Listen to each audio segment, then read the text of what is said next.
अस्सलाम वालेकुम वरहमतुल्लाहि वबरकातुहू। कैसे हैं आप लोग सब? मैं सादिया मरकूब। आज एक टॉपिक है मेरे पास जिस पे हम बात करते हैं सेल्फ एक्सेप्टेंस, यानी कि ख़ुद कबूलियत।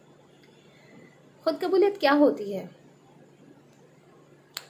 मेरी नज़र में ख़ुद कबूलियत ये है कि जिसमें इंसान अपने आप को मुस्तरद किए बगैर अपनी शख्सियत को कबूल करे, हर अच्छाई और हर बुराई के साथ। उसको पता हो कि वो ख़ुद क्या है, अमली तौर पे भी, ज़ाती तौर पे भी, और जो बज़ाहिरी दूसरों को दिखा रहा है उसको पता होना चाहिए कि उसकी ख़ुद की शनाख्त क्या है। अपने आप को हर चीज़ की अपनी अना के साथ, अपनी अच्छाई बुराई के साथ कबूल करना सेल्फ़ एक्सेप्टेंस कहलाती है। मैं ये समझती हूँ कि अक्सर व बेशतर अमली ज़िंदगी में लोग इसको खो देते हैं। अब इस पे बात करते हैं कि खो कैसे देते हैं। खो इस तरह से देते हैं कि वो इनकार करना शुरू कर देते हैं कि उन्हें अपने लिए वक्त दरकार है। वक्त से हम अपने आप को जो है खोना शुरू करते हैं। हम नहीं समझते कि हमें जो है अपनी शख्सियत के लिए वक्त देना चाहिए। वहाँ इनकार, दूसरों की मदद से इनकार कर देते हैं। हम समझते हैं हम खुद कर लेंगे ये सारे काम। उसके अलावा अगर आप ये देखें तो अपनी ख्वाहिशात को ख़त्म कर देना। हम अपनी ख्वाहिशात के बारे में सोचते ही नहीं हैं। जब हम ज़िम्मेदारियों में लग जाते हैं तो हम ये सोचते हैं कि ज़िम्मेदारियाँ ही हमारा मकसद है और ज़िम्मेदारियाँ ही करना हमारा जो है एक ज़िंदगी का एम है।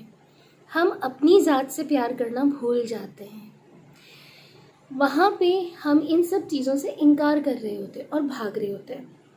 एक वक्त ऐसा आता है, असल वक्त उस वक्त शुरू होता है कि आपको वाकई एहसास होने लगता है कि आज आप अपनी ज़ात को आपने कबूल करना शुरू कर दिया, अपनी ज़ात की कबूलियत शुरू कर दी है। वहाँ आपको पता चलता है कि आप अपने बारे में तो जानते ही नहीं। आपको तो ये भी नहीं पता कि आपको पसंद क्या है, मौसम के हिसाब से क्या पसंद है आपको अगर कोई ओकेज़न है, कोई भी तकरीब है, उसके हिसाब से आपको क्या पसंद था, आपको माहौल के हिसाब से क्या पसंद है, आपको खाने में क्या पसंद है।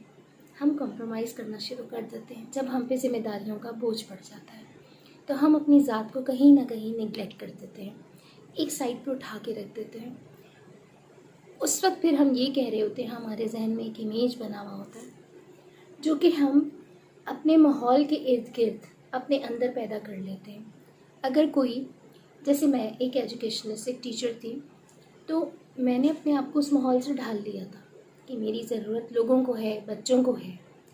मैं उस माहौल के हिसाब से अपने आप को प्रिटेंड करती थी कि मेरी असल हकीकत तो ये है। मैं एक टीचर हूँ, मैं एक मुअल्लिमा हूँ, मेरी ज़ात ये है, लेकिन दर हकीकत मेरी ज़ात वो नहीं थी। दर हकीकत मैं अंदर से कुछ और भी हूँ। मैं फ़न लविंग भी हूँ। मेरी जॉब क्राइटेरिया में ये सब चीज़ें नहीं थी, मैं इनको फरामोश कर चुकी थी।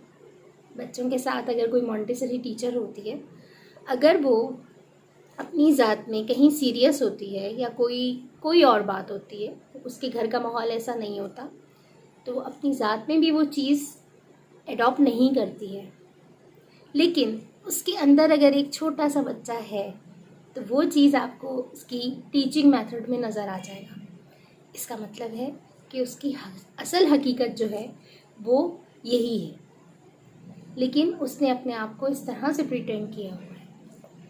तो कहने का मकसद आज सिर्फ यही था कि हम जो विजुअलाइज़ कर लेते हैं अपने जहन में, अपना ही एक इमेज बना लेते हैं कि हम असल में ये हैं, लेकिन असल में हम वो नहीं होते हैं।